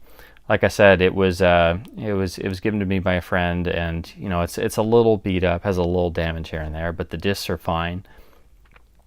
Like I said, it's a nice transfer with some really good color. It's of course an older disc, so you're going to have a little bit more noise than you would on a later pressing, and it's spread across 3 sides.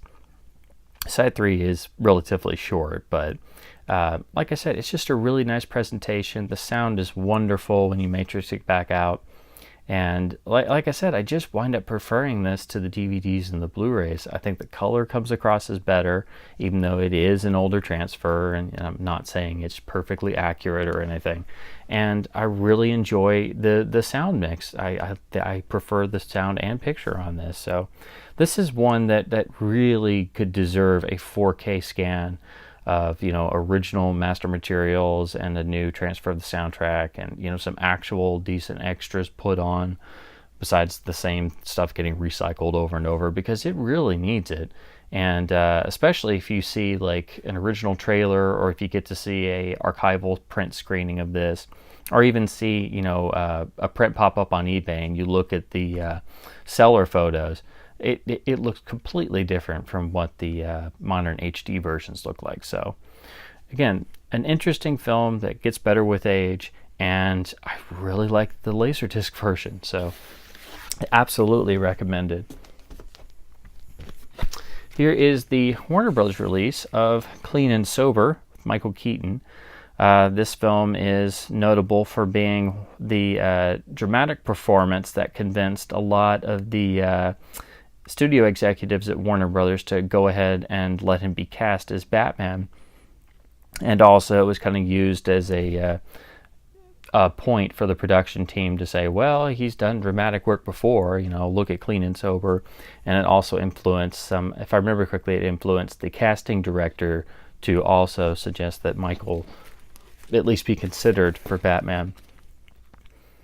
It is letterboxed, and it doesn't even have a credit tag. It actually just has the little white box here presented in a matted theatrical aspect ratio to give the original experience. So they always kind of worded those kind of in a weird way, because people were still kind of questioning, what's these black bars here? Oh no.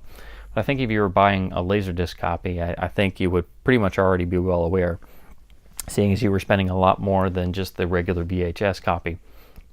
I've been meaning to see this for a long time. I know I saw it a long time ago, I think on cable, but it's been a while, and the DVD is pretty much going to be the same master. It's a really old one.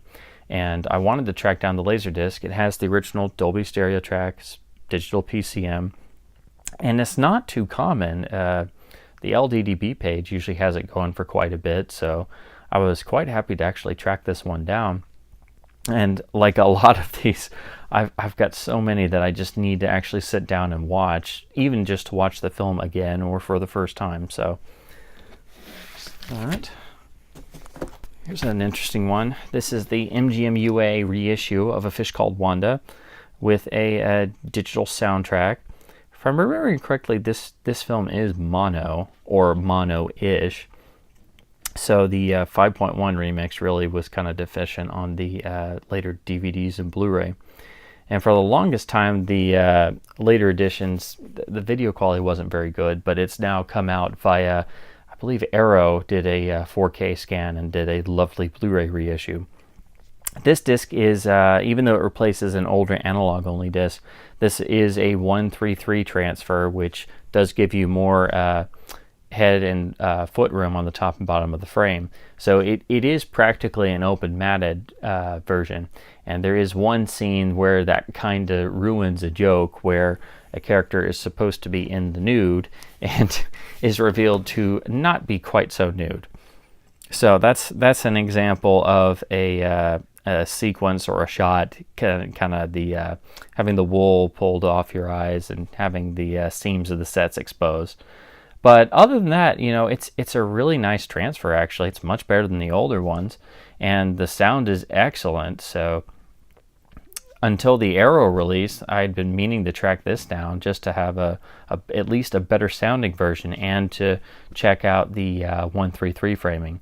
So it's definitely recommended. It's the best version you can get on Laserdisc, pretty much. So and it's a lot better than the older ones. But if you really want the best version of the film, you'll have to go out and get the Arrow Blu-ray release. Here is the Orion Video reissue, Letterbox Director's Edition of Mississippi Burning, which is a really interesting 80s film. Another one that, you know, is relatively well respected if you bring it up, but otherwise this kind of almost seems like it's forgotten a bit. This is a really nice reissue. I actually picked it up sealed. It has a gatefold, but I still have it in the shrink wrap. And since it is credited as a director's edition, it is a brand new digital transfer, director supervised, and it's actually presented in widescreen for the first time in its original ratio ever on video. Yeah, well, you shouldn't have pan and scanned anything in the first place, but you know, at least they're promoting that. It does have an audio commentary with the director, and it does have the original theatrical trailer. So at least you do get some nice special features here, and there's some interesting production notes, a note from the director here, and your credits here, distributed via Image. Anyway, I think this is a really interesting film. I think it was really dealing with some topics that weren't being dealt with at the time in the 1980s, and I'm a sucker for either of the two leads. I'll pretty much watch anything with either Hackman or Willem Dafoe. So this was pretty much a no-brainer. I think this film has finally come out on Blu-ray. So I think if you're interested in seeing it, you can either grab the DVD, and I think it's finally out on Blu-ray. And once again, continuing with the topic of underrated 80s films, this one is the definition of the word underrated. This is the MCA Universal release of Midnight Run, which is one of the great modern comedies. It is completely underrated, and this is the film that proved Robert De Niro really did have a comedic side and a talent and a penchant for jokes, you know. And it's just a wonderful, in a lot of ways it's essentially a road movie for the late 80s, with a mismatched pair of guys going from one side of the country to the other. But it's a whole lot more than that as well. I guess the closest comparison would be, imagine Planes, Trains, and Automobiles if it was a lot darker, and swap Steve Martin for De Niro and Charles Grodin for John Candy. And one's a bail bondsman and one's a guy on the run. But anyway, if you've never seen this film, it's an absolute must. It's a joy, and it's an absolute blast. Anyway, the Laserdisc is 133. It's opened up a bit. I don't know if it's completely open matted, but it does seem opened up a bit. You get the original Dolby Stereo soundtrack as digital PCM, so it sounds great. The DVD was okay, and the first Blu-ray was really kind of crummy. Then there was a European Blu-ray, and that was a little better. And then I think there was another one that was a touch better in the UK. And now it's been reissued by Shout Factory, which has, I think they took one of the European masters and spruced that up a little bit. So the Shout release is currently the best release you can get. But if you want to see the film on Laserdisc, or you want to see it in a 133 framing, or if you've just never seen it and you come across this is a wonderful, wonderful release. Again, it's not perfect. I wish it had been letterbox. I wish they had reissued it later on in the 90s with a cleaner transfer, but This is the best version, pretty much the only one you can get on Laserdisc. So again, if you've never seen it, you come across it for cheap, go for it. You won't be disappointed.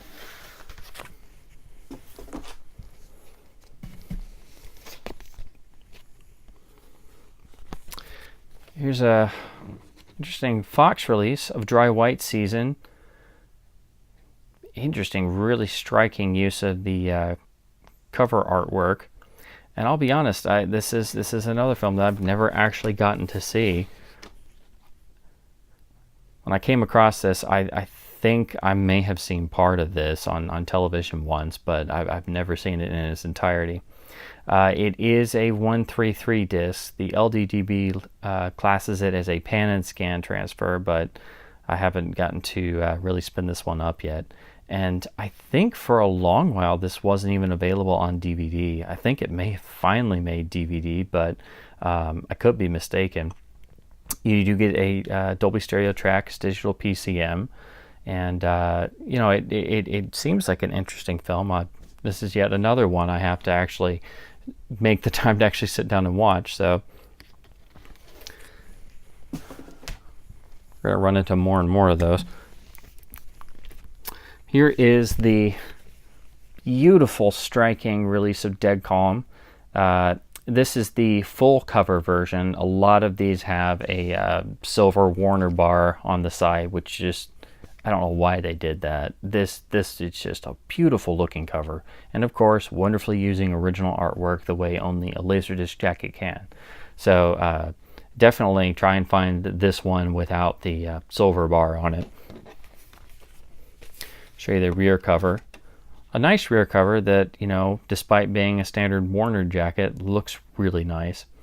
Anyway, letterbox transfer, which is quite nice. You get the Dolby Stereo surround track as digital PCM. No special features or anything, but you know, this is a really a great gem. This is what kind of broke Philip Noyce as a major directing figure here in the States in terms of bankability. You have Sam Neill, you have Nicole Kidman in an early role, and you have Billy Zane. The story this was based upon was originally an Orson Welles project that was unfortunately never completed. So it's interesting to see a fully realized version of a story Welles had worked on adapting, but done many years on down the road. Anyway, Dead Calm is just, it's a wonderful thriller that I wouldn't even say it's a throwback. I'd say it's a properly made thriller, the type of which cannot really be made anymore. So great Laserdisc, and the DVD is pretty much going to be very similar. But again, if you find this, try and grab one without the messed up cover.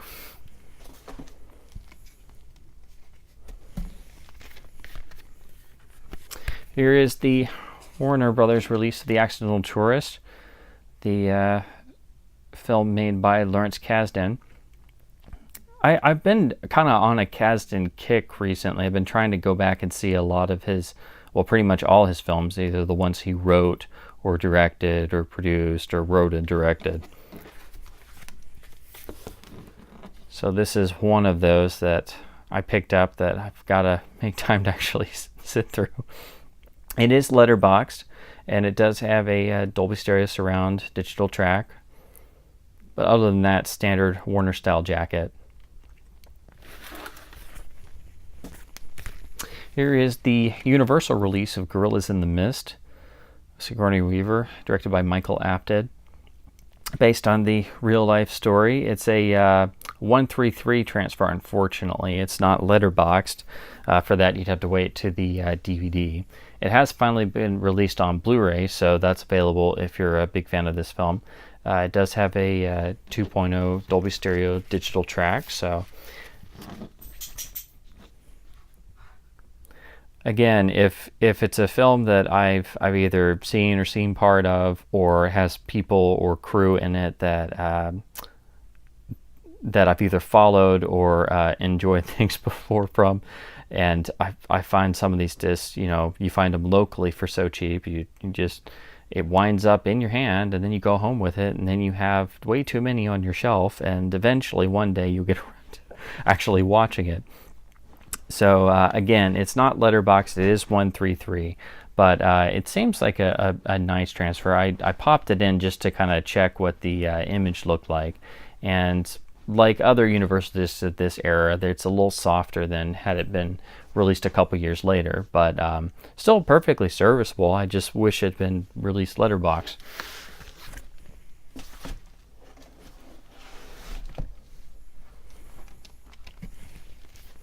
Here's the standard letterbox release of Field of Dreams from Universal.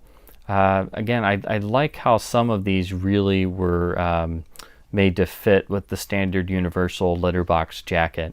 They kind of went with this kind of, it's pretty much white, but it almost has a slight, I don't know if I'd say purple, almost like a slight twinge of maybe a lilac or something if you look at it closely, and it goes really well, I think, with the this section of the original image. Kind of almost looks like they took their one sheet and made it a British style quad size. So I just really like the way the jacket looks. And the rear gives you a nice bit of an actual full write-up about the film, which is really nice. One disc only, 2 sides, no special features. For that, you're going to have to wait and pay more for the signature release. But this is a nice disc with a Dolby Surround digital soundtrack, so you're not missing out on a whole lot if you can't get the signature release, because that's going to cost you a bit more. So if you're looking for just this film on Laserdisc, or you see it for like 99 cents, it's a really nice release. It's well made, from the early 90s, a good, solid letterbox Universal release. And if you really wanted the features and stuff, you can grab the signature release or the DVD or Blu-ray, etc.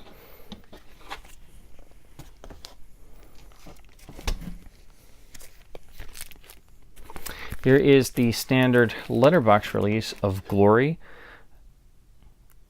Really actually a pretty nice letterbox transfer, even though it is a bit older. You can tell this one's older because it actually has, instead of having a modern Columbia logo, it has the old RCA Columbia Pictures home video logo that's from primarily the 80s VHS releases of theirs, and it actually has the TriStar logo printed on there. But it's a really nice jacket, pretty much replicating most of the original one sheet. And I like the way they rendered the letterbox credit here. It just looks kind of, well, it really fits and goes with the imagery of the film. Not a gatefold, unfortunately, so of course you have discs just crammed in here, so it'd be prone to kind of creasing and such. Pretty much a standard rear cover. Looks pretty much like how the old VHS release looked. In fact, I'm pretty sure it's probably the same, because if you took this dead space off, you have a VHS style rear cover. Like I said, pretty nice transfer actually for being an older one, and maybe the color is a bit too reddish and such, as is prone on an older disc. And it does have a nice Dolby Stereo Surround digital track, which sounds pretty darn good actually.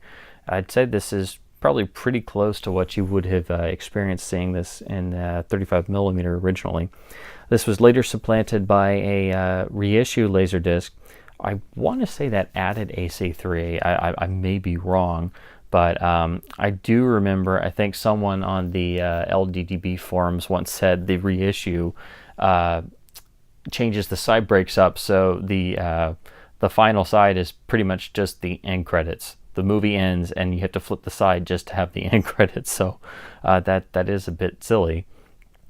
But anyway, at least I think they were talking about the reissue. I don't think it is this one. I can't remember if it's this one or the reissue. I think it's the reissue. But anyway, this is a pretty common disc. You can pick it up for practically nothing. And if you've never seen the film or it's been a while, it's certainly recommended. It's well made, and for a Laserdisc, and you're certainly not going to lose a whole lot by not having the fancier reissue. So here's a film I really wasn't that aware of that is actually, as far as I know, not available on DVD anywhere. This is the film Hawks with Anthony Edwards and Timothy Dalton. and in my great quest to see everything the original Bond actors have ever done, I absolutely had to give this a shot. It's really kind of a, it's a charming, interesting film that doesn't fall into the usual convenient plot points of having one character being either terminally ill or really sick, and then encountering someone else, and all of a sudden their life is great and everything's bright and rosy. It's actually quite a bit deeper than that. And of course, you put Timothy Dalton in anything, and it automatically at least has a level of grand quality, even as something as silly as The Tourist. Whenever he's in that for a few minutes at a time, at least it has some gravitas for a minute. So when I picked this up, I had no idea it was actually not available anywhere else. So I think for this film, you're pretty much stuck with this Laserdisc, or I think it's also on VHS. Unfortunately, it's not letterbox. It is 133, but the compositions really don't seem to lose a whole lot or anything. So I think it may be just a opened up transfer. It, if I remember, it does have a Dolby Surround track. If I remember correctly, I do believe it is digital. Of course, this is an earlier Paramount release, so they don't really credit it. I don't think it's on the front cover. Oh, yeah, it is. Sorry. It's one of those where they just put it up here in the corner. Sometimes it's hard to just remember with all these discs that you're talking about over and over. So for Dalton completists or Anthony Edwards fans, you'll have to track this one down. This is going to be the best version of this. I think there's like clips of it floating around online, but like I said, I'd never really even heard of this film when I came across it, and it's just one of those that's just not really available anywhere else.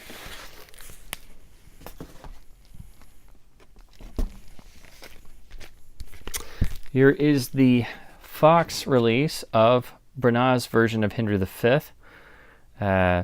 Laser credited as being from Sam Goldwyn Films, but it's a Fox release. Put into their normal style special widescreen edition jacket, they did kind of print this with a gray bar instead of a black one, which they did that a few times. I don't really know why or if it was intended, but it makes it kind of stand out. I do like the cover imagery, though. I think this is probably the best cover the film's had. Certainly better looking than the kind of boring looking DVD cover. You do get a making of included, as they actually were kind enough to put on the front cover. There's an actual gatefold, which is a lot more extensive than what you usually get on a Fox release of this era. I guess they felt, since this film was getting such rave reviews and it's Shakespeare and it was Branagh, and they had to give it, some more prestigious feeling in the packaging, which I think they actually did. They achieved pretty well for a standard Fox letterbox release, coming in the early 90s, because a lot of times they just had a big picture and a tiny paragraph, and that was it. I even like the rendering of the rear cover, even though it's a standard Fox rear cover. I like the images they chose. You actually get more than just a basic explanation of the plot setup. Of course, you get the Samuel Goldwyn tag. You get a Dolby Surround track of the original Dolby Stereo mix. I think the later releases have a 5.1 remix as well. And despite being an older disc and a very common one that you can usually get for less than $1, it's got a pretty good transfer and it sounds great. So if you're interested in seeing this version that Branagh did of Henry V, or you want to see it again and you come across this, it's absolutely recommended. Being an older transfer, don't expect the world of it, but it's going to look great, and for the price, you can't beat it.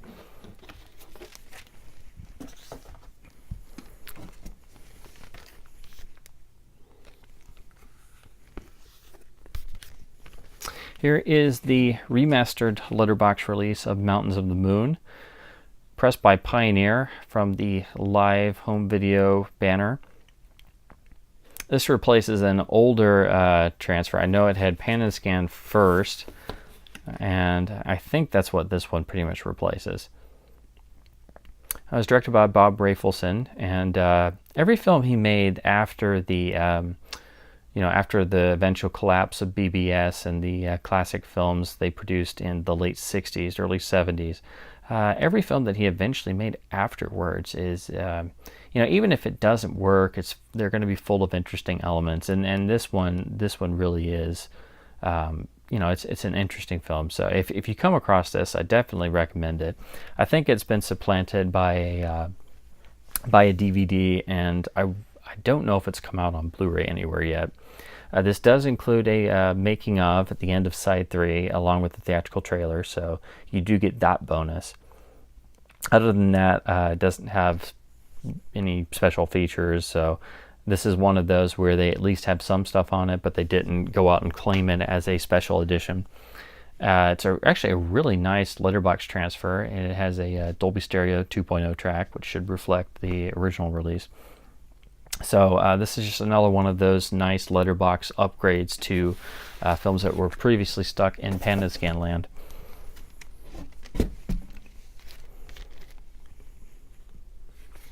Here is the MCA Universal release of Parenthood. Again, it's a 133 disc, and it looks fine, it plays fine, but I just wish they had gone ahead and released all of these widescreen. A lot of Universal discs from this time period were just put out as 133. I think they just made one version for all the TV airings, the VHS master and the Laserdisc master, and they just did one and done. So it should be letterbox, but it's a fine transfer.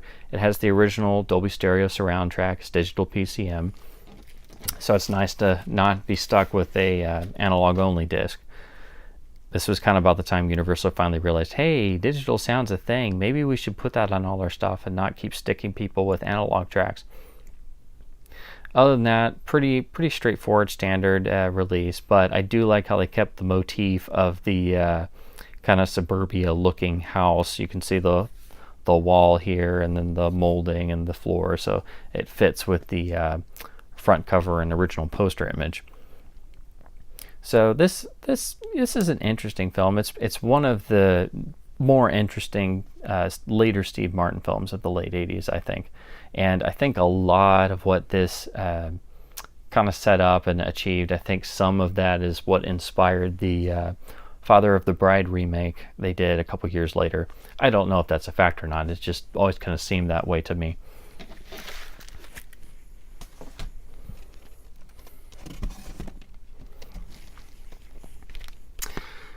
Here we have the letterbox reissue of When Harry Met Sally.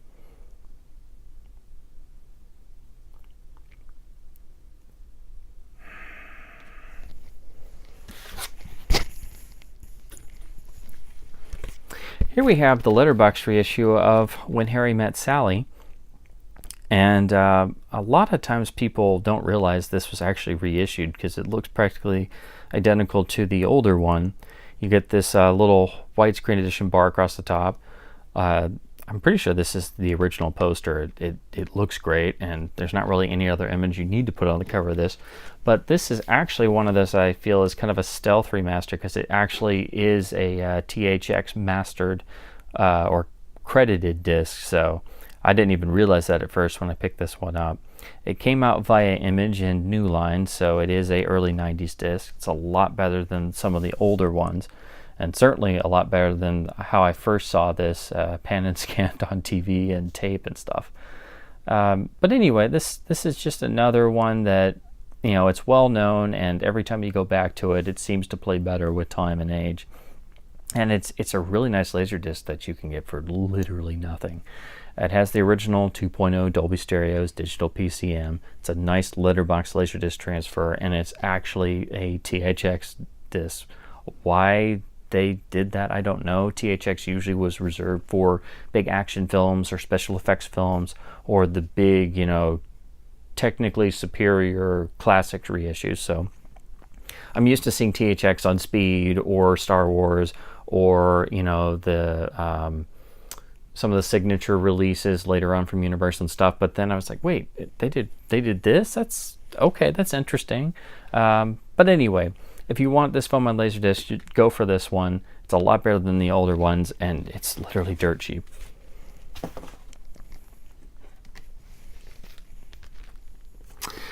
Here is the standard release of Awakenings, which is actually a really interesting film. I think it's finally been released on Blu-ray.